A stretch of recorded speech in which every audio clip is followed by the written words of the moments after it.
네, 우리 좌우로 이렇게 인사합시다. 주님께 모든 것을 맡깁시다. 네, 다시 한번 다 주님 겁니다.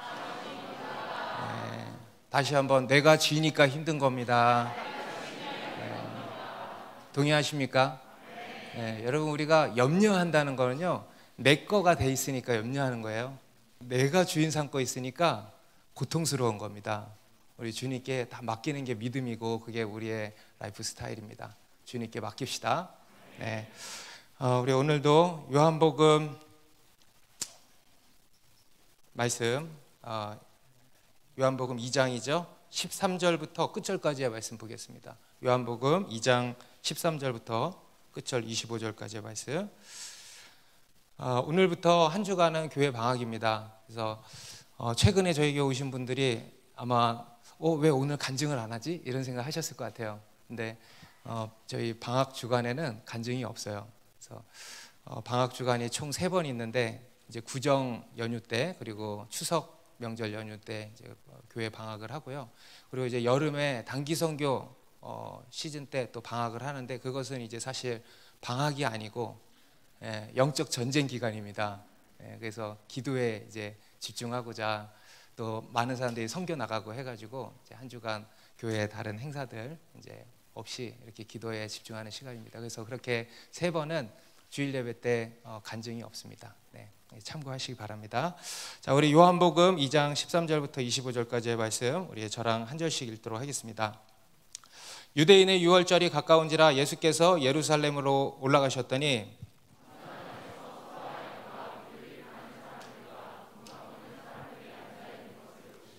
노끈으로 채찍을 만드사 양이나 소를 다 성전에서 내쫓으시고 돈 바꾸는 사람들의 돈을 쏟으시며 상을 엎으시고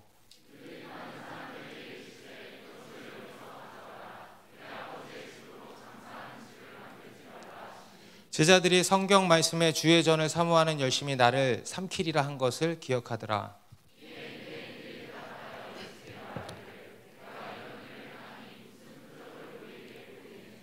예수께서 대답하여 이르시되 너희가 이 성전을 헐라 내가 사흘 동안에 일으키리라.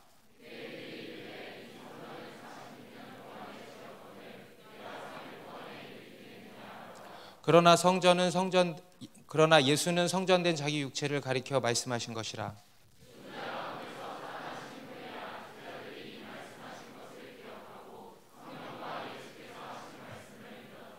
유월절에 예수께서 예루살렘에 계시니 많은 사람이 그의 행하시는 표적을 보고 그의 이름을 믿었으나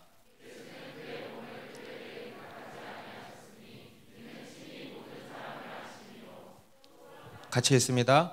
또 사람에 대하여 누구의 증언도 받으실 필요가 없었으니 이는 그가 친히 사람의 속에 있는 것을 아셨음이니라. 아멘. 우리 오늘부터 해서 구정 설 연휴가 시작이 되었습니다. 오늘부터 맞죠? 네, 화요일이 이제 구정 당일이고 오늘부터 수요일까지가 이제 연휴죠. 우리가 다들 잘 아는 것처럼 구정 명절은 가을의 추석 명절과 함께 우리나라의 대표적인 두 명절 중에 하나죠. 뭐 단오, 동지 뭐 이런 명절도 있기는 하지만 요즘에는 점점 잊혀져 가는 것 같아요. 저희 어머니께서도 항상 그 보름 막 이럴 때 뭘 해오시고 하는데 저는 뭐 전혀 개념이 없으니까 그런갑다 하고는 이제 그냥 맛있게 먹고 그런데 요즘 아마 세대들에게는 이제 많이 그런 명절들이 잊혀져 가는 것 같습니다. 그리고 이제 구정과 추석 명절만큼은 저희가 이제 연휴로 이렇게 보내고 있죠. 우리나라에도 이런 고유 명절이 있는 것처럼 이스라엘 민족에게도 고유 명절이 있습니다. 그 중에 대표적인 명절이 3대 절기가 있는데 첫 번째가 유월절, 그 다음 77절, 맥추절이라고도 하죠. 그리고 초막절, 장막절이라고도 합니다. 다시 따라해 보실까요? 유월절, 77절, 초막절. 이게 이제 이스라엘 백성들이 지키는 절기 중에 대표적인 3대 절기입니다. 그 중에 가장 큰 그리고 가장 의미 있는 절기를 꼽으라면 아마 유월절이라고 할 수 있겠습니다. 여러분 유월절이 뭔지 아세요? 유월절은 6월달에 있는 절기가 아니고 아마 그렇게 생각하시는 분도 있을 거예요. 6월절이라고 6월달이라고 생각하실 수 있는데 그게 아니고 6월 넘을 유에 넘을 월입니다. 넘어간다라는 의미의 단어예요. 영어로는 패스오버가 되겠죠. 하나님께서 애굽에서 종노릇하던 이스라엘 백성들을 건져내셨잖아요. 출애굽하셨는데 그때 애굽 땅에 10가지의 재앙을 내리셨습니다. 바로 왕이 아주 완고하게 하나님 말씀에 순종하지 않아서 하나님이 10재앙을 내리셨는데 그 중에 마지막 재앙이 뭐냐면 그 땅에 태어난 모든 장자, 첫째 아들이죠. 장자나 그리고 짐승들 중에서도 첫째로 난 동물들을 하나님이 다 심판하신 거예요. 곧 죽이신 일이 있었습니다. 그게 이제 하나님께서 애굽 땅에 내리신 마지막 이제 재앙이었습니다. 그런데 그때 하나님이 명하신 대로 그 어린 양의 피를 문설주에 바른 집은 이 죽음의 사자가 넘어갔어요. 왜 넘어갔을까요? 어린 양의 피가 발려 있으니까, 죽었으니까. 어린 양의 피가 발려 있다는 것은요, 그 집안에 있는 사람들은 다 뭐예요? 죽은 거예요. 죽었으니까 넘어간 거예요. 그런 의미인 겁니다. 그렇게 해서 이제 그야말로 넘어간 거죠. 그래서 이제 이 6월이라는 단어를 이제 쓴 것이고요. 그리고 이제 하나님께서는 그날을 이제 매년 기억하고 기념해라. 그래서 6월절이라고 하는 절기를 제정해 주신 겁니다. 그래서 그 하나님의 명령대로 이스라엘 백성들은 이제 오랜 동안 이 6월절 절기를 늘 이제 지켰습니다. 우리 앞에서 예수님이 물을 포도주로 바꾸신 이 기적 사건은 한 사람의 인생에 그리고 한 가정의 가장 큰 행사였던 결혼 예식 때 있었던 일이었다면 오늘 본문의 이야기는요, 유대인들에게 있어서 한 해 중에 가장 큰 행사였던 6월절에 있었던 사건을 기록을 하고 있습니다. 오늘 본문 앞에 12절에 보면 예수님께서 그 어머니와 형제들과 함께 이제 갈릴리 가나를 떠나서 가버나움이라고 하는 곳으로 내려가셨다 그러죠. 그리고 그곳에서 여러 날 계시지 않고 바로 예루살렘으로 이제 가신 겁니다. 13절 다시 보면 유대인의 6월절이 가까운지라 예수께서 예루살렘으로 올라가셨더니, 좀 전에 말씀드린 것처럼 이 6월절은 이스라엘 백성들에게 가장 큰 절기였습니다. 명절이었습니다. 그래서 유대인들은요, 매년 이 6월절만 되면은 어디에 살든 다 이 예루살렘에 이제 모였습니다. 그래서 이 예루살렘은 6월절만 되면은요, 이 순례객들로 정말 이제 북적였겠죠. 전국 각지에 흩어 있었던 또는 해외에 있었던 디아스포라들이 이제 다 예루살렘으로 모인 겁니다. 상상이 되십니까? 난리도 아니었을 것 같아요. 어떻게 그게 그렇게 많이 다 모일 수 있었을까? 그만큼 이제 또 이 예루살렘이라는 도시도 이제 굉장히 컸다 그럽니다. 그리고 이제 그런 만큼 또 수많은 상인들도 북적였을 것 같아요. 예수님께서도 매년 이제 6월절마다 예루살렘으로 이제 올라가셨습니다. 특히 이 예수님의 공생의 기간 3년 반 정도 되죠. 이 공생의 기간에도 계속 6월절을 지내기 위해서 예루살렘으로 가셨는데 이제 최소한 3번 정도의 6월절을 이제 보내신 거라고 할 수 있겠죠. 그래서 그게 공간복음에 보면은 이제 사복음서에 이제 다 기록이 돼 있는데 공간복음에는 딱 한 번만 기록이 돼 있습니다. 그래서 마지막 6월절 그때 이제 예루살렘에 올라가신 기록이 있고요. 그에 반해 요한복음에는요 3번의 6월절이 다 기록이 되어 있습니다. 이게 이제 요한복음의 또 하나의 특징이라고 할 수 있겠습니다. 그리고 오늘 본문에 나오는 이 6월절이 몇 번째? 첫 번째 이제 6월절에 해당하는 겁니다. 이 6월절에 예수님이 이제 예루살렘으로 올라가셨다. 13절 후반부 다시 보시면 예수께서 예루살렘으로 올라가셨더니 이렇게 말씀하고 있죠. 예수께서 예루살렘으로 올라가셨더니 이것은 다른 유대인들과 같이 절기를 지키러 올라가셨다는 의미가 아니고 예수께서 예루살렘으로 올라가셨더니 이것은 뭘 의미하냐면 예수님은 그리스도시잖아요. 하나님의 아들 곧 하나님이십니다. 그 하나님으로서 예루살렘 성전에 들어가신 거예요. 곧 성전의 주인이죠. 아멘입니까? 성전의 주인으로서 예루살렘 성전에 들어가신 것이었습니다. 그리고 그렇게 예수님이 예루살렘 성전에 들어가셨을 때 어떤 일이 벌어졌을까? 여러분 예수님이 오늘날 교회 가운데 오시면 어떤 일이 벌어질까? 상상해 보신 적 있으십니까? 예수님이 우리 교회 가운데 오신다. 예수님이 오늘날 이 땅의 교회 가운데 찾아오신다. 마치 2000년 전에 예루살렘 성전에 찾아가신 것처럼 이렇게 교회에 찾아오신다. 그럼 어떤 일이 일어날까? 와서 우리를 막 안아주시고 막 격려해 주시고 위로해 주시고 그럴까? 물론 그러실 수도 있지만 오늘 본문에 보니까 불호령이 떨어졌어요. 불호령이. 성전에 들어가셔서 성전 한쪽에 아마도 이방인의 뜰이라고 하는 곳으로 추정이 되는데 그곳에 장사하는 무리들을 보시고는 크게 격분하셔서 그냥 그 자리를 다 뒤엎으신 겁니다. 그리고 그들을 다 내쫓으신 거예요. 그래서 우리는 이것을 두고 이제 소위 성전 정화 사건이라고 이제 부르죠. 이 성전 정화 사건은 사복음서에 모두 다 기록이 되어 있습니다. 여러분들도 잘 아시죠? 우리 송구영신 예배 때도 마가복음 11장에 나오는 말씀 가지고 우리가 나누었었는데 이 마태, 마가, 누가 이 공간복음이라고 하는 이 복음서에 나오는 성전 정화 사건과 이 요한복음에 나오는 성전 정화 사건은 좀 다릅니다. 그 기록도 조금 다르고요. 그리고 일단은 시기가 다르죠. 공간복음에 나오는 성전 정화 사건은 예수님의 마지막 유월절 때 일어난 일이고 이거는 아까 말씀드린 것처럼 첫 번째 유월절 때 일어난 일입니다.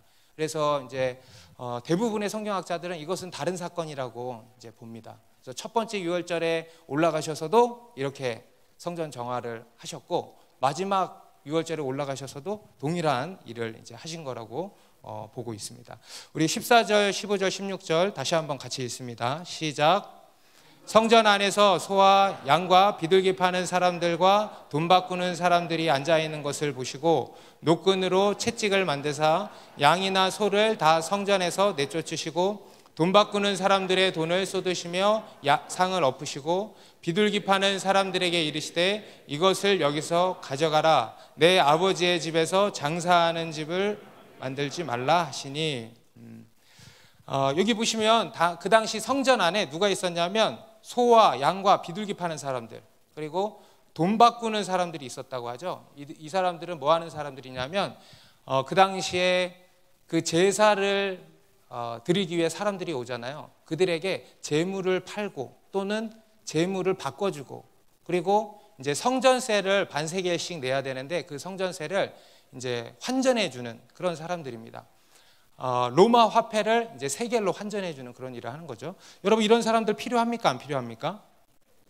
꼭 필요한 사람들이에요. 그래서 제사를 드리기 위해서 꼭 필요한 사람들입니다. 저 멀리서 오는 사람들이 많았잖아요. 저 멀리서 양과 소와 이런 것들을 끌고 올 수 있지만 끌고 오는 내내 이제 재물이 훼손될 수 있는 거죠. 그래서 그 재물을 수수료를 내고 바꾼다든가 또는 그냥 와서 돈 주고 산다든가 하는 이런 이유 때문에 있는 이런 사람들이었던 겁니다. 그래서 다 필요한 사람들이었던 거예요. 그런데 이제 문제가 뭐냐면 시간이 지나면서 그게 이제 변질되고 타락한 겁니다. 처음에는 좋은 마음의 의도로 이제 한 거잖아요. 하나님께 최고의 것, 좋은 것을 드리고자 하는 그런 마음으로 시작을 했는데 점점 갈수록 그게 변질되기 시작한 겁니다. 그리고 혹은 좋은 동기도 있지만 마음 한켠에 이런 잘못된 불순한 동기가 이렇게 섞여 있었던 거죠. 그래서 겉으로는 하나님께 최고의 제사를 드리기 위한 것이라고 하면서 사실은 마음속에 예배를 좀 편리하게 드리고자 하는 마음, 어떤 실용성을 막 따지는 겁니다. 그리고 또 상인들 안에는 어떤 마음이 있었겠어요? 돈 생각이 나겠죠. 안 날 수가 없죠. 그래서 경제적인 이윤 창출이라고 하는 이런 불순한 마음이 들어온 거예요. 어쩌면 성전을 관리하는 제사장들이나 이런 사람들에게 어떤 뒷돈을 줬을 수도 있습니다. 그죠? 그리고 뭐 그렇게 할 수 있는 그런 세금 같은 것을 이제 받았을 수도 있죠. 제사장들의 부정부패가 만연했을 가능성이 크다라는 겁니다. 그러니까 예수님이 이런 것들을 다 보시고 다 아셨다는 겁니다. 여러분, 우리 예수님은요, 우리의 모든 것을 다 아십니다. 우리 마음의 모든 것을 다 보시는 예수님이세요. 우리 마지막 25절 후반부에도 보면 이런 말씀이 있어요. 이는 그가 친히 사람의 속에 있는 것을 아셨음이니라. 예수님은 우리의 모든 것을 다 보시고 다 아신다는 거예요. 그래서 그 당시 예루살렘 성전의 영적인 상태를 다 아셨다는 겁니다. 그 예루살렘 성전의 영적 상태가 타락할 대로 타락했다라는 것을 다 아셨다는 거예요. 심지어 16절에서는 내 아버지의 집을 장사하는 집, 시장바닥으로 만들지 마라. 시장바닥이라고 표현하시죠. 다른 복음서에서는 강도의 소굴이라고 표현한 거 우리가 잘 알고 있습니다. 강도의 소굴이라고까지 표현을 하신 겁니다. 그리고 이제 이것을 견디지 못하시고 그 자리를 완전히 뒤엎으신 거죠. 노끈으로 채찍을 만드셨대. 노끈으로 채찍을 만드셔서 짐승들을 다 내쫓으시고, 그 사람들 환전상들의 상 다 뒤엎으시고, 비둘기 파는 사람들 다 내쫓으신 거예요. 우리는 이러한 예수님의 모습을 보면은요, 상당히 당황스러울 수 있습니다. 온유하시고 겸손하신 분이신데, 사랑이 많으신, 은혜가 풍성하신 그 예수님이신데 어떻게 이런 폭력적인 모습을 보이실까, 이런 생각이 들 수 있습니다. 하지만 그것은 어디까지나 누구 생각입니까? 우리 생각이고, 우리 인간의 생각이고, 우리 인간이 바라는, 그리는 그런 하나님의 이미지일 뿐이고요. 성경은 우리 하나님에 대해서 그렇게 말씀하시지 않는다는 겁니다. 여러분, 우리 하나님은요, 사랑의 하나님이십니다. 하지만 동시에 하나님은 죄에 대해서 분노하시는 그런 거룩하신, 공의로우신 하나님으로 말씀하고 있습니다. 죄를 미워하신다는 거예요. 악에 대해서 진노하시는 하나님이시다. 그리고 심판하시는 하나님이시다. 믿으십니까? 그래서 우리 하나님은 사랑의 하나님이시면서 동시에 거룩하신 하나님이시라는 것을 성경은 말씀을 하고 있습니다. 그래서 하나님께서는 그의 백성된 자들, 특히 그의 백성된 자들을 책망하신다는 거예요. 오늘 본문 표현에 의하면 채찍질 하신다는 거예요. 그리고 심판하시고 곧 징계하시는 거죠. 그리고 그것이 또 한편으로 우리를 향한 하나님의 사랑이라는 것입니다. 죄악의 구렁텅이로, 그래서 죽음의 구렁텅이로 가고 있는 우리를 그냥 두시지 않으시고 책망하신다는 거예요. 돌아오라. 그리고 때로는 못 알아들으면 징계하신다는 거예요. 그래서 깨닫고 돌아오도록 하신다는 겁니다. 여러분, 이것이 사랑인 겁니다. 이것이 우리를 향한 하나님의 사랑인 거예요. 여러분, 우리가 이 자리에 나와 있는 것은 이러한 사랑을 받고 나와 있는 거 아니겠습니까? 고난이 있으니까 나오는 거잖아요. 하나님이 우리에게 고난을 주시는 것은요, 우리를 사랑하시기 때문인 거예요. 다시 귀가 없으면 안 오니까. 그렇잖아요. 고난이 있으니까 오는 거예요. 오늘 예수님께서 이 성전을 향해서 진노하신 것도 그런 하나님의 성품이 담겨 있는 것입니다. 우리 17절에도 보면 제자들이 성경 말씀에 주의 전을 사모하는 열심히 나를 삼키리라 한 것을 기억하더라. 이 말씀은 무슨 말씀일까? 시편 69편 9절의 말씀을 이제 기억을 한 건데요. 예수님의 성전을 사모하는 열심이 예수님 자신을 삼키게 된다는 거예요. 성전을 사모하는 그 사랑이 너무 뜨거워서 그 불같은 사랑으로 인해서 예수님 자신이 삼켜진다는 거예요. 삼켜진다는 거 무슨 뜻일까요? 예수님의 죽음을 의미하는 겁니다. 그래서 실제로 이 성전을 향한 예수님의 사랑과 열심으로 인해서 이 성전을 관리하는 사람들의, 유대 종교 지도자들의 심기가 불편해지고 예수님이 미움을 받게 되고 결국은 죽임을 당하시지 않습니까? 그것을 지금 예고하고 있는 말씀인 것입니다. 그러니까 성전을 향한 예수님의 그 사랑이요, 그토록 크고 뜨거우셨다라는 겁니다. 여러분, 우리가 사랑하니까 화가 나는 겁니다. 그죠? 여러분, 사랑하니까 더 관심 가지고, 사랑하니까 더 신경 쓰고, 사랑하니까 더 괴롭히는 거예요. 그렇죠? 사랑하지 않으면 관심은 안 가요. 사랑의 반대말은 무관심이라 그러잖아요. 사랑하니까 관심 갖고, 사랑하니까 더 높은 기준으로 바라보고, 사랑하니까 더 신경 쓰고, 그래서 사랑하니까 더 화가 나고 이런 거예요. 그리고 이제 사랑하니까 죄를 드러내시는 겁니다. 드러내실 뿐만 아니라 그 죄를 씻어주시는 거죠. 고쳐주시는 거예요. 비록 그 과정이 아프고 힘들고 어렵지만 그래도 그것이 살리는 길이기 때문에 그렇게 하신다는 겁니다. 이게 하나님의 사랑인 거예요.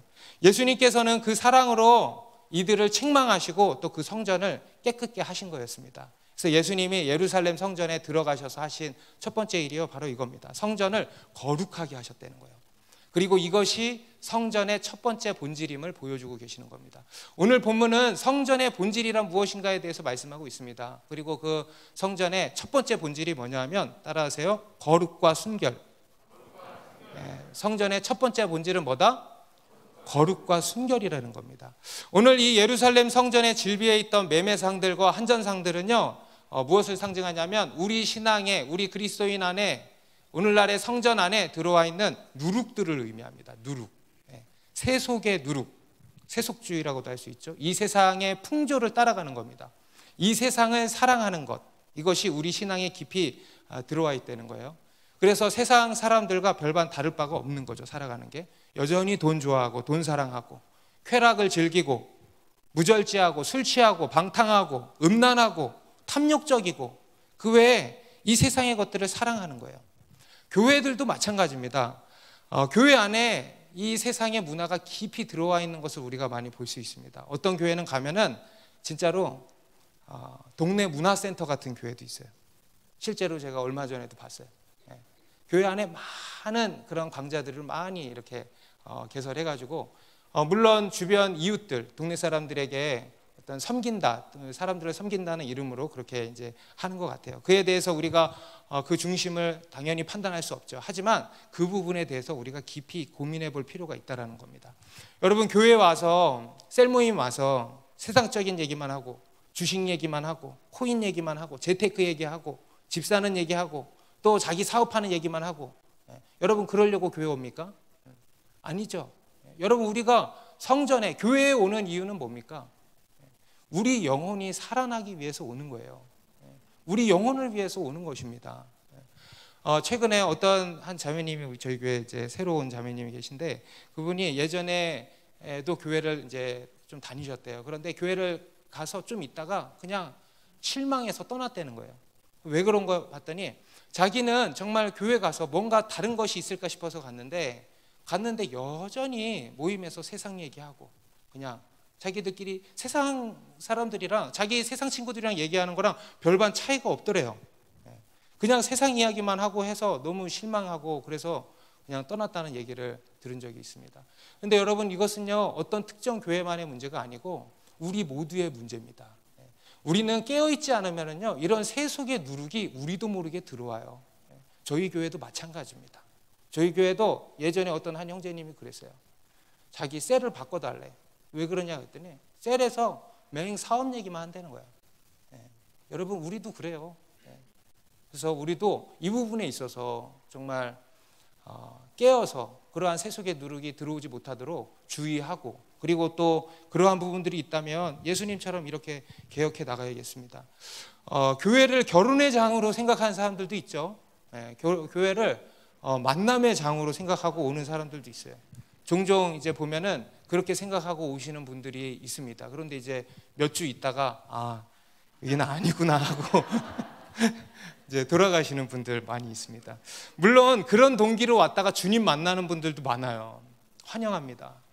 너무 할렐루야죠. 그런 동기로 여기에 앉아 계시기도 하잖아요. 그런 동기로 왔다가 주님 만나고 그렇게 가시는 분들도 있어요. 그러면 너무 좋은 거죠. 그런데 그게 아니고 그냥 교회에 와서 어디 배우잣감 없을까, 우리 자식 배우잣감 없을까 하고 자식들 보내는 분들도 있고 그러면서 이제 오는 겁니다. 어떤 교회는요 교회 안에서 이 사람 만나고 헤어지고 또 저 사람 만나고 헤어지고 또 이런 사람 만나고 그러다가 떠나고 이런 일들이 비일비재하대요. 그러면서 교회가 마치 뭐 같다라고 이야기를 하는데 제가 차마 입에 담을 수가 없어서 말씀을 못 드리겠습니다. 그런데 여러분, 그거는 너무 수치스러운 일이에요. 교회가 그런 곳으로 우리가 치부를 당한다는 것은. 그리고 또 이제 우리 신앙 안에 깊이 들어와 있는 누룩이 또 어떤 것이 있냐? 세속의 누룩과 함께 편리주의, 실용주의의 누룩, 이런 것도 주의해야 됩니다. 오늘 우리의 본문에 나오는 이스라엘 백성들도 그랬죠. 이들은 물론 자기들 안에 온전한 예배를 드리기 위해서, 온전한 제물을 드리기 위해서 이제 그렇게 한 것이라고 이야기를 합니다. 하지만 그들 안에 또 한 가지 마음이 있는 거예요. 시간이 지나면서 그런 마음이 변질된 거예요. 편리주의가 들어간 거예요. 예배를 보다 좀 편리하게, 실용적이잖아 하면서 실용적이게 예배를 드리는 거죠. 이러한 편리주의와 실용주의, 오늘날의 교회와 예배 가운데도 너무 많이 들어와 있죠. 특히 코로나 팬데믹을 거치면서 더더욱 그렇게 돼버렸습니다. 온라인 예배라는 개념이 이제 생겨서 뭐 언제 어디서든 예배 드릴 수 있다 이렇게 하면서 예배 안에 편리주의가 들어온 거예요. 제가 몇 해 전에 극동방송을 듣는데 극동방송에 한 교회의 이야기가 이렇게 나오는 겁니다. 어떤 이야기냐면 그 교회는 제주도에 지부를 만들었대요. 제주도에서 같이 영상으로 예배드릴 수 있도록 공간을 마련을 했다는 겁니다. 왜 그랬냐면 사람들이 제주도 여행을 많이 가니까 휴가철에 여행을 가서 거기서 함께 예배드릴 수 있는 공간을 마련했다라고 이렇게 이야기하는 것을 들었습니다. 물론 그에 대해서도 우리가 그 중심을 판단할 수 없겠고 판단해서는 안 되겠습니다. 하지만 우리가 그런 부분에 있어서 주의해서 살펴야 된다는 겁니다. 그런 가운데 이런 편리주의, 실용주의가 이런 누룩이 들어갈 수 있다는 겁니다. 여러분, 예배는요 드리는 것입니다. 다시 말해서 대가 지불이 있어야 된다는 거예요. 시간을 드리고 물질을 드리고 또 힘을 드리고 그 외에 여러 내가 지불해야 될 크고 작은 대가들이 있다라는 거예요. 예배는 그런 것입니다. 이것을 우리는 거룩한 낭비라 그랬죠. 예배는 거룩한 낭비예요. 이게 바로 예배인 것입니다. 그리고 이제 또 한 가지 외식의 누룩이라는 것도 있어요. 외식, 우리가 정말 주의해야 되는 것 중에 하나죠. 종교의 누룩, 형식주의라고도 할 수 있습니다. 신앙, 예배의 본질은 사라지고 비본질적인 이런 껍데기만 남아있는 거죠. 형식만 남고 껍데기만 남고 이런 경건의 모양은 있으나 경건의 능력은 없는, 본질은 없는 이러한 것을 이야기합니다. 물론 여러분, 형식도 중요할까요, 안 중요할까요? 여러분, 비본질도 중요한 것입니다. 본질이 아니다 뿐이죠. 비본질, 형식도 중요한 거예요. 형식은 본질을 담는 그릇인 겁니다. 그래서 비본질도 중요한 거예요. 여러분, 여기에 물이 중요하죠. 물이 본질이죠. 컵은 비본질이죠. 하지만 컵이 중요해요, 안 중요해요? 중요하잖아요. 그릇이 중요한 거예요. 여러분, 본당 기도라고 하는 형식 중요합니까, 안 중요합니까? 중요한 거예요. 본당 기도라는 형식이 있으니까 우리가 이렇게 기도하게 되는 거예요. 그런데 우리가 주의해야 될 게 뭐냐면 이 형식만 남고 그냥 시간만 때우려고 이렇게 와서 앉아있고 해야 되니까 와서 앉아있고, 요즘에 슬슬 그럴 수 있을 때일 것 같은데, 그렇게 되면 어떻게 돼요? 하나님과의 교제는 없고 그냥 와서 시간 때우고 사인하고 가고, 이러면은 이제 형식주의가 되는 거죠. 이러면은 외식에 빠지는 겁니다. 그래서 이런 형식주의의 누룩도 있어요. 이러한 누룩도 우리가 주의해야 됩니다. 그리고 이제 그 외에 각종 죄악의 누룩들, 우리 안에 있는 수많은 죄의 누룩들 있잖아요. 이것들을 지금 의미하는 겁니다. 그리고 이 누룩을 예수님이 성전에 들어가셔서 다 제거를 하셨다는 거예요. 이스라엘 백성들도 유월절, 지금 유월절이잖아요. 유월절과 그리고 무교절은 함께 세트입니다. 같이 일주일 동안 이루어지는데, 이 무교절을 지낼 때 하나님이 어떻게 하라고 하시냐면 누룩을 너희 집에서 제하라 그러세요. 누룩을 제하라 그러세요. 그리고 떡을 먹을 때도 쓴나물과 떡을 먹을 때에도 누룩 없는 떡, 누룩 없는 빵, 무교병이라고 합니다. 그 누룩 없는 빵을 먹으라고 하시는 겁니다. 무슨 말이냐 하면 죄를 제거하라는 거예요. 그리고 이런 세속의 누룩, 갖가지 누룩을 제거하고 경계하라고 하시는 겁니다. 우리 예수님께서도 제자들에게 이 누룩에 대한 경고를 많이 하셨어요. 바리새인의 누룩을 주의해라. 또 사두개인의 누룩도 주의해라. 헤롯의 누룩도 주의해라. 이게 다 뭐냐 하면 형식주의의 누룩, 세속의 누룩, 현세주의의 누룩, 이러한 누룩들을 주의하라고 경고를 하신 것입니다. 왜냐하면 이러한 누룩들이 들어오면은요, 우리의 신앙이 변질된다는 거예요. 교회가 변질된다는 거예요. 그래서 우리 그리스도인이 늘 깨어서 해야 할 일 중에 하나가 이 누룩을 제거하는 일입니다. 누룩을 경계하는 일이에요. 오늘 이 6월절에 예수님께서 성전에 들어오셔서 하신 일도, 첫 번째 일도 그겁니다. 누룩을 제거하신 거예요. 누룩, 그 안에 있는 모든 불순한 것들을 제거하신 겁니다. 그래서 여러분, 우리가 첫 번째로 해야 할 일 뭐겠습니까? 우리 삶 속에서 누룩을 제거하는 겁니다. 한번 따라해 보세요. 누룩을 제거하자. 여러분, 오늘 성전의 첫 번째 본질은요, 거룩과 순결이라고 했습니다. 오늘날의 성전이 뭡니까? 우리 예수 믿는 사람들, 교회된 우리가 성전이잖아요. 교회가 성전이에요. 그런 우리가 첫 번째로 어떻게 해야 되는가? 거룩하고 순결해야 된다는 겁니다. 우리 고린도전서 3장 16절 17절 말씀 같이 읽겠습니다. 시작.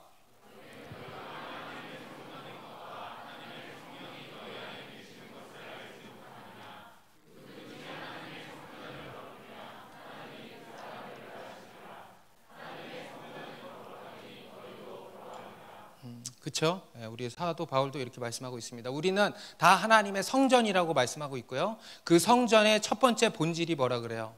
거룩이라는 거예요. 거룩. 하나님의 성전은 거룩하니 너희도 거룩해야 된다.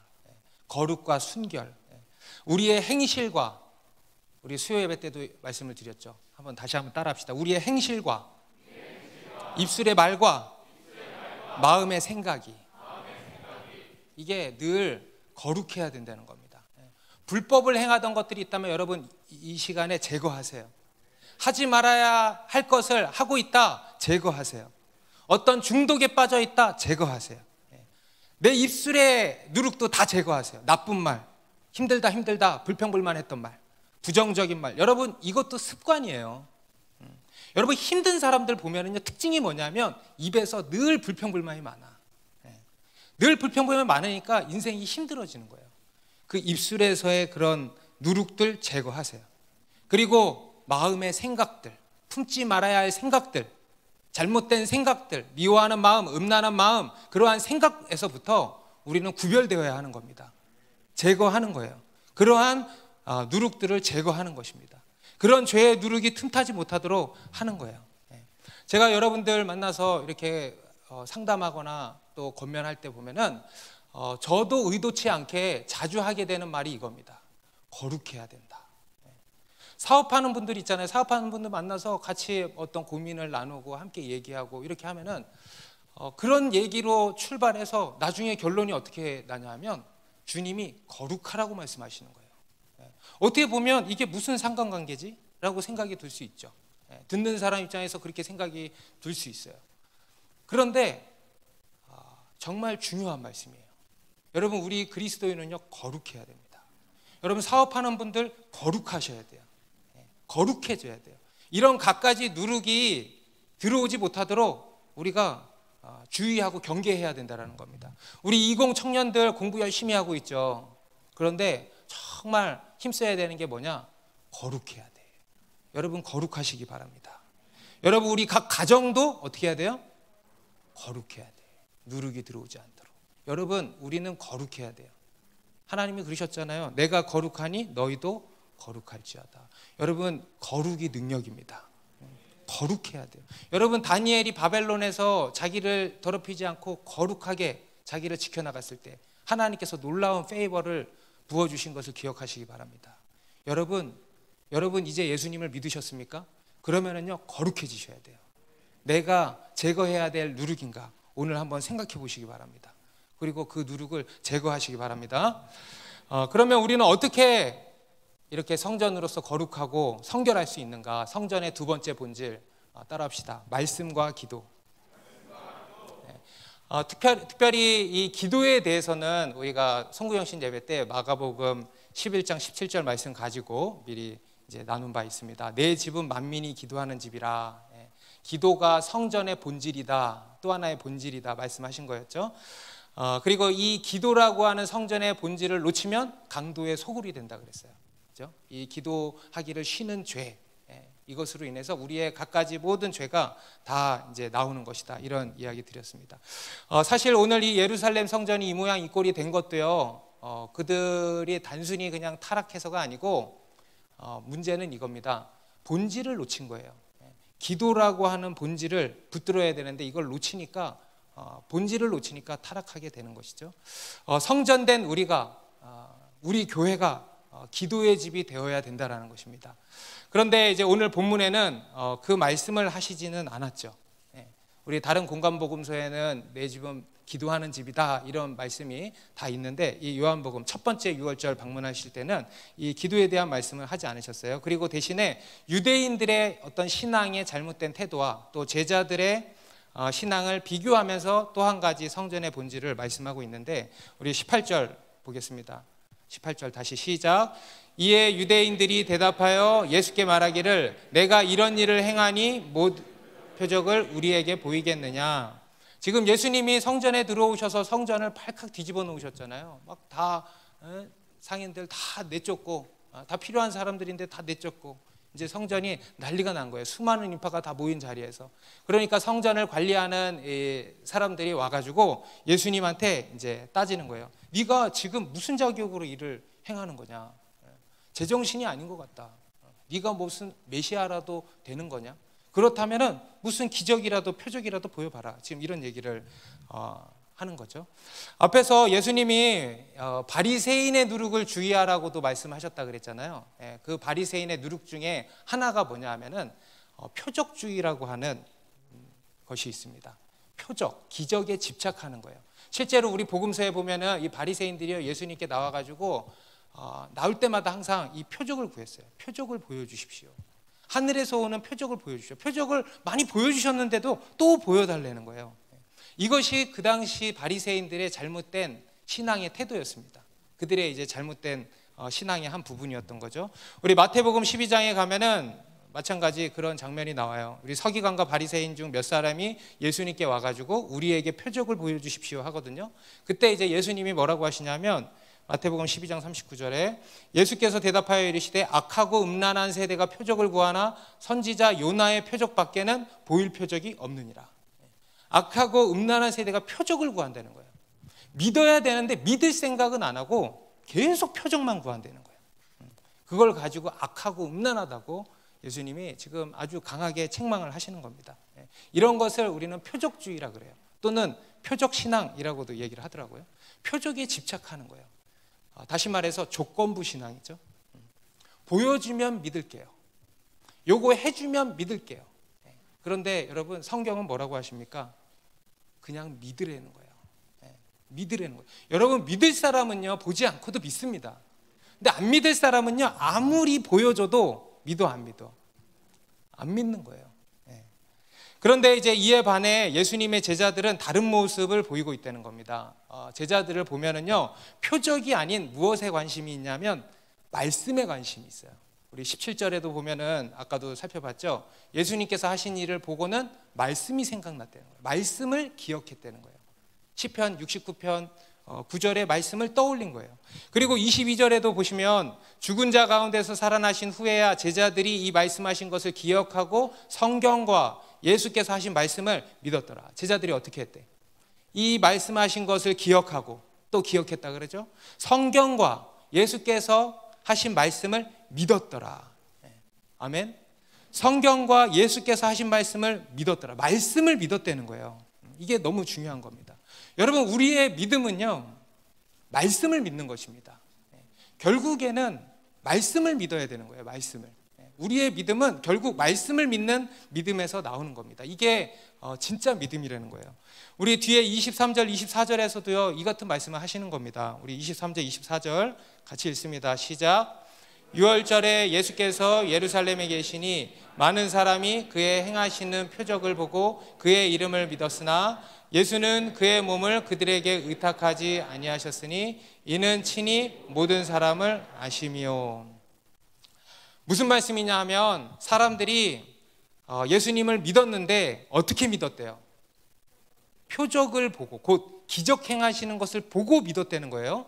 그런데 그 믿음에 대해서 예수님이 인정을 했다 안 했다? 신뢰하지 않으셨다는 거예요. 여기서 자기 몸을 그들에게 의탁하지 아니하셨다. 이게 참 말이 어려운데 한마디로 이겁니다. 그들의 믿음, 그들의 고백을 신뢰하지 않으셨다는 거예요. 어떤 고백이냐? 기적을 보고 믿는 그 믿음의 고백, 신뢰하지 않으셨다는 겁니다. 여러분 우리가 아무리 기적을 경험해도요 믿지 않으면 의미가 없습니다. 여러분 우리가 믿지 않으면 아무리 기적을 경험한들 무슨 소용이 있겠습니까? 물론 기적을 체험하는 것이 도움은 되겠죠. 여러 가지로. 그런데 믿지 않으면 의미가 없어요. 아무런 의미가 없는 겁니다. 그러한 기적을 체험하는 것이 우리의 믿음을 성장케 해주는 것이 아니라는 거예요. 기적을 많이 경험한다고 우리의 믿음이 성장하는 게 아니라는 겁니다. 여러분 우리의 믿음은요 하나님의 말씀을 믿는 겁니다. 하나님의 말씀으로 믿어지는 것이고요. 그리고 하나님의 말씀으로 그 믿음이 성장하는 거예요. 믿음은 들음에서 나며 들음은 그리스도의 말씀으로 말미암는다 그랬잖아요. 믿음은 기적을 보는 것에서 나는 게 아니고 어디서 난다? 말씀을 들음에서 난다는 거예요. 곧 하나님의 말씀을 믿는 거라는 겁니다. 예전에 제가 목사 안수 받을 때 세미나를 듣는 게 있는데, 연수를 받는 게 있는데, 그때 이제 다른 이제 강사분들이 오셔가지고 이제 목회에 대한 이야기들을 많이 이제 해주신 거죠. 그 중에 분당의 굉장히 큰 교회의 한 목사님이 오셔서 이제 자기 목회한 경험, 자기가 목회하면서 실패했던 경험들을 얘기를 많이 해주셨어요. 그 중에 한 번은 어떤 게 있었냐면, 미국에서 목회를 이제 하셨는데, 그 당시에 제3의 물결이라고 불리우는 이제 은사주의 운동이 굉장한 바람을 일으켰대요, 미국에서. 그래서 많은 교회가 이제 그 흐름을 이제 탄 거죠. 그래서 이분도 어떻게 해야 목회를 잘할 수 있을까 고민하던 차에 그 소식을 들은 겁니다. 그리고 거기에 가서 그 흐름을 함께 하신 거예요. 그리고 실제로 거기서 이제 막 많은 은사가 나타나고, 또 치유의 역사가 일어나고, 또 예언과 그 외에 어떤 기사와 표적들이 막 일어난 거예요. 그러니까 여러분, 교회가 부흥할까요, 안 할까요? 사람들이 많이 오는 이런 부흥이 일어날까요, 안 일어날까요? 막 사람들이 많이 온 거예요. 그리고 교회가 굉장히 뜨거웠대요. 그런데 문제는 뭐냐면, 그게 오래 못 갔다는 거예요. 한 2, 3년 지나니까 한계에 다다른 거예요. 한 2, 3년 지나니까 그냥 목회 사역에 한계가 찾아온 겁니다. 성도들의 믿음이 성장하지를 않는 거예요.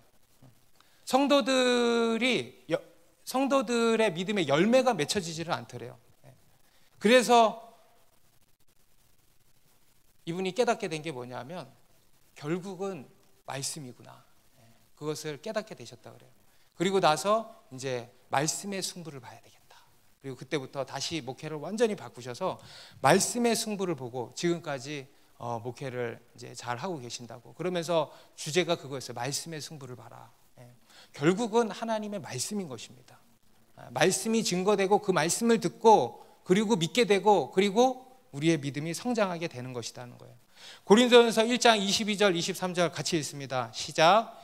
유대인은 표적을 구하고 헬라인은 지혜를 찾으나 우리는 십자가에 못 박힌 그리스도를 전하니. 유대인들은 뭘 구한대요? 이게 유대인들의 특징이었다는 거예요. 유대인들은요, 안 믿어요, 이 사람들은. 그리고 계속 표적을 구해요. 헬라인들은 철학적이잖아요. 지혜를 계속 구하는 거예요. 뭔가 깨달음을 구하는 거예요. 그런데 우리는 십자가에 못 박힌 그리스도를 전한다는 거예요. 여러분, 십자가에 못 박힌 그리스도를 전하니 뭡니까? 하나님의 복음의 말씀을 전한다는 거예요. 우리는 말씀으로 승부 본다, 이 얘기입니다. 말씀을 전하고 사람들은 그 말씀에 반응하는 것이다, 이거예요. 말씀을 통해 믿고 말씀을 통해 성장한다, 이겁니다. 이게 진짜 믿음의 역사라는 것입니다. 오늘 이 유대인들은요, 예수님께 계속 표적을 구하고 있습니다. 그리고 많은 사람들도 예수님의 표적에 열광하고 믿고 있어요. 근데 그에 반해 제자들은 그 표적에 집중하는 것이 아니에요. 제자들은 말씀이에요, 말씀. 예수님이 하신 말씀에 반응을 한 겁니다. 그래서 여러분, 말씀을 믿으시기 바랍니다. 말씀과 기도 중심의 이런 신앙생활을 해야 되는 겁니다. 이것이 성전의 두 번째 본질입니다. 다시 따라합시다. 말씀과 기도. 여러분, 성전에는요, 이 말씀의 소리, 기도의 소리가 울려 퍼져야 되는 것입니다. 그런데 그 당시에 성전에는요, 죄다 뭐예요? 소, 양, 비둘기 울음소리만 막 울려 퍼졌던 거야. 말씀과 기도의 소리가 아니고. 그러니까 강도의 소굴이 되고 타락하게 된 겁니다. 사실 지금 이 예루살렘 성전의 문제는요, 단순히 성전이 시장바닥이 되고 그렇게 그냥 타락하고 이게 문제가 아니고요. 이 본질되는 말씀과 기도를 놓쳤다는 거예요. 본질을 놓치니까 타락하는 겁니다. 우리 사도행전 6장에도 보면은 초대교회에 문제가 발생하잖아요. 과부의 구제 사역에 대한 어떤 문제가 발생한 겁니다. 그런데 그에 대해서 그 초대교회 지도자들, 사도들이 내린 진단이 뭐였습니까? 이것은 단순히 불공정의 문제가 아니다. 표면적으로는 불공정의 문제처럼 보이지만 그게 아니다. 이것은 우리가 본질을 놓친 게 문제다. 우리가 정작 기도하는 일과 말씀을 가르치는 일에 집중을 해야 되는데 그러질 않고 구제 사역에 집중이 돼 있으니까, 곧 본질을 놓치니까 이런 문제가 생긴 거다. 이렇게 정확하게 진단을 내리죠. 그리고 다시 돌이킵니다. 그래서 우리는 기도하는 일과 말씀 가르치는 일에 집중할 것이고, 다른 이 일을 할 수 있는 다른 사람들을 세우자. 그래서 일곱 집사를 세운 거 아니겠습니까? 말씀과 기도가 본질이라는 겁니다. 교회의 본질, 우리 신앙의 본질이에요. 그래서 우리는요, 우리 성전된 우리는 기도하는 집이 돼야 돼요. 그리고 우리의 믿음은 말씀을 믿는 믿음이 돼야 됩니다. 다시 말해서 말씀에 뿌리 내리는 믿음. 여러분 말씀을 믿으시기 바랍니다. 그리고 마지막 세 번째 성전의 본질은 뭐냐? 바로 따라합시다. 십자가와 부활입니다. 거룩과 순결, 말씀과 기도, 그리고 뭐예요? 십자가와 부활. 이것이 또 하나의 교회의 본질입니다. 우리 19절 20절 같이 읽습니다. 시작. 예수께서 대답하여 이르시되 너희가 이 성전을 헐라 내가 사흘 동안에 일으키리라. 유대인들이 이르되 이 성전을 46년 동안에 지었거늘 내가 3일 동안에 일으키겠느냐 하더라. 지금 유대인들이 표적을 보이라 그랬잖아요. 그러니까 예수님이 그래 보일게 하면서 하신 말씀이 이겁니다. 이 성전을 헐어라. 그러면 내가 사흘 만에 다시 일으키겠다 하신 거예요. 유대인들 입장에서는 굉장히 황당했겠죠. 이 성전이 46년 동안 지어졌는데 우리가 헐면 우리가 못할 줄 알고 너 그렇게 얘기하는 거지? 이렇게 얘기하는 거예요 지금. 이걸 3일 만에 당신이 일으킨다고? 이게 말이 돼? 얼마나 황당했겠습니까? 우리라도 황당했을 거예요. 제자들도 황당했겠죠. 예수님이 지금 무슨 말씀하시는 건가? 그런데 이것은요 실제로 그 건물된 성전을 예수님이 사흘 만에 다시 건축을 하신다는 의미가 아니라는 거예요. 그 본래 의미가 21절에 이제 나오는 겁니다. 21절. 그러나 예수는 성전된 자기 육체를 가리켜 말씀하신 것이라. 새로운 차원의 성전을 말씀하시는 겁니다. 이제는 건물로 된 성전 시대는 끝이다. 이에 대한 종결 선언을 하시는 거예요. 그리고 새로운 성전, 참 성전이죠. 곧 부활하신 예수 그리스도의 육체, 부활하신 예수 그리스도, 그분이 참 성전이시고 그 성전을 세우신다는 것을 말씀하시는 겁니다. 그래서 여기서 너희가 이 성전을 헐라 내가 사흘 동안에 일으키리라는 말씀 안에는요 뭐가 담겨 있냐면 바로 십자가와 부활이 담겨 있는 것이죠. 십자가와 부활. 참 성전에는 이 십자가와 부활이 있어야 한다는 겁니다. 이것이 성전의 또 한 가지 본질입니다. 십자가와 부활, 곧 복음이죠. 이 십자가와 부활의 능력이 참 성전 안에 있어야 한다는 겁니다. 이것이 진짜 표적이라는 거예요. 표적 중에 표적. 십자가와 부활의 표적이죠. 우리 앞에서도 바리새인들이 예수님께 표적을 보여달라고 했을 때 예수님이 꾸짖으시면서 내가 보일 표적은 요나의 표적밖에 없다 그러셨잖아요. 그죠? 그 요나의 표적도 뭡니까? 십자가와 부활이에요. 요나가 사흘 물고기 뱃속에 있다가 나오게 된 그것을 비유로 말씀하신 거예요. 십자가와 부활 표적. 예수님의 십자가와 부활, 이 표적이 진짜 표적이고 이 표적밖에 내가 보일 것이 없다. 이렇게 말씀하신 겁니다. 이것이 성전의 이제 세 번째 본질인 것입니다. 십자가와 부활. 십자가와 부활의 능력이 있어야 한다라는 거예요. 곧 십자가의 능력으로 죄 용서받고요. 십자가의 능력으로 죄의 씻음을 받는 겁니다. 그리고 그 십자가를 짊어지고 우리가 삶을 사는 거예요. 그리고 그럴 때 우리 가운데 부활의 능력 또한 나타난다라는 것입니다. 이게 십자가와 부활의 능력이에요. 이 십자가와 부활의 능력이 참 성전된 우리 가운데 나타난다라는 겁니다. 그리고 오늘날의 교회 된 우리, 오늘날의 교회죠. 교회 가운데 이 십자가와 부활의 능력이 나타나야 된다는 겁니다. 여러분, 이것이 오늘 본문을 통해서 하나님께서 우리에게 가르쳐 주시는 성전의 본질입니다. 성전의 본질. 또 오늘날 성전된 우리 그리스도인이 가져야 하는 믿음을 보여주고 계시는 거예요. 여러분, 우리 그리스도인은요 거룩하고 순결해야 됩니다. 여러분들 안에 있는 누룩을 찾으시고 그 누룩을 제거하시기 바랍니다. 거룩이 우리의 목표가 돼야 되는 거예요. 우리 믿음의 목표는 거룩이라는 겁니다. 거룩. 그리고 또 우리의 믿음은 말씀을 믿는 믿음이어야 한다는 겁니다. 여러분, 믿으시기 바랍니다. 여러분, 말씀을 믿는 거예요. 말씀의 뿌리를 내리는 거예요. 말씀의 승부를 보는 겁니다. 말씀과 기도. 그리고 그럴 때 우리 가운데 십자가와 부활의 능력을 경험케 되는 것입니다. 우리 더 사랑하는 교회와 교회된 우리 한 사람 한 사람 가운데 이 십자가와 부활의 능력, 성전의 참 본질이 회복되고 다시 빚어져 가기를 바랍니다. 기도하겠습니다.